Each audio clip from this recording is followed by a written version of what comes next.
ABN Marathi news मध्ये आपल्या सर्वांचं स्वागत आहे। ताज्या बातम्यांसाठी एबीएन मराठी न्यूजला सबस्क्राइब करा। सोलापूरचे होर्डिंग कायदेशीर करण्याची भारतीय जैन संघटनेची मागणी।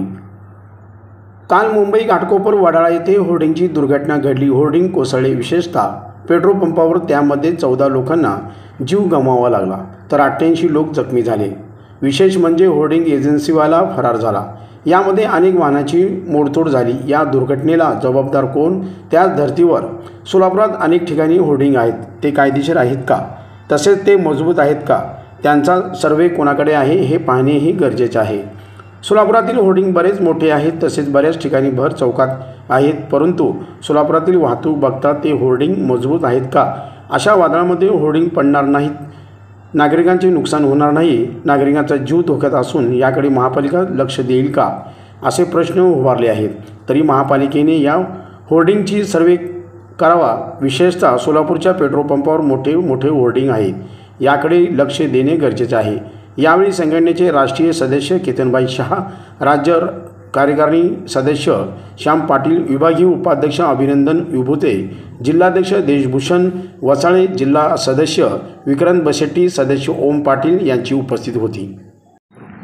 नमस्कार, मी केतन शहा।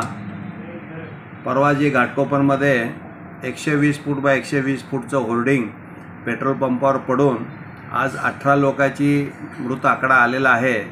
निष्पाप लोक जे पेट्रोल पंपावर पाऊस पडत असल्यामुळे आसरा घेतलेले किंवा पेट्रोल भरणारे किंवा पेट्रोल पंपावरील कामगार त्यात दबून मरले गेलेले आहेत। आणि त्या निष्पाप लोकांची काय चूक? हे जर अनधिकृत होर्डिंग आहे, 40 बाय 40पेक्षा जास्त परवानगी दिलेली नाही असं महानगरपालिका मुंबई म्हणते, मग हे 120 फूट बाय 120 फूट कुणाच्या सौजन्याने चालू होतं?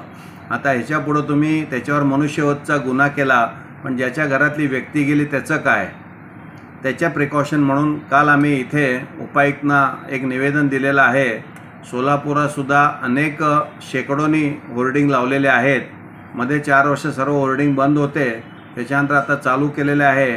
तर ते अधिकृत किती आहेत आणि अनधिकृत किती आहेत, प्रायव्हेट प्रॉपर्टीवर किती आहेत आणि पेट्रोल पंपावर किंवा असं सार्वजनिक कॉर्पोरेशनच्या मालमत्तेवर किती आहे, याचं ऑडिट होणं गरजेचं आहे। प्रत्येक स्ट्रक्चरचं ऑडिट होणं गरजेचं आहे आणि त्या स्ट्रक्चरची जबाबदारी जे ऑडिट करतील त्याची पण जबाबदारी राहील, त्या होर्डिंगच्या मालकाची जबाबदारी पण राहील आणि ते ज्या बिल्डिंगवर उभा केलेले आहे त्या बिल्डिंगच्या मालकाची पण जबाबदारी राहील। हे जर त्यांना नोटिसीद्वारे कळवलं गेलं तर पुढच्या वेळेला असे ॲक्सिडेंट होणार नाहीत व निष्पाप लोक रस्त्यावरची किंवा घरातली लोक मरणार नाहीत, त्याची खबरदारी घेणं गरजेचं आहे। अनेक होर्डिंग सोलापुरात चालू आहेत, मॅक्झिमम असतील अधिकृत, पण काही अनधिकृत होर्डिंगसुद्धा आहेत आणि त्याच्यावरसुद्धा जे डिजिटल प्रिंट करून देतात त्याच्यावरसुद्धा त्याच्यावर स्ट्रक्चरचं नंबर, मालकाचं नाव आणि त्याचं जे परवानगी घेतलेली आहे त्याचा नंबर टाकणं गरजेचं आहे। हे जर केलं तर ऑटोमॅटिक आळा बसेल। प्रत्येकाला जाहिरात करायचा आणि त्याची जाहिरातीचा खर्च भूमी मालमत्तेला मिळाला पाहिजे आहे। जास्तीत जास्त उत्पन्न महानगरपालिकेला व्हायला पाहिजे, पण ते सुद्धा व्यवस्थित होऊन कायद्याने झालं तर सोलापुरातसुद्धा अशी घटना होणार नाही। सोलापुरात काय संपूर्ण महाराष्ट्रातसुद्धा निष्पाप लोक मेली जाणार नाही, याची खबरदारी शासनाने घेतली पाहिजे।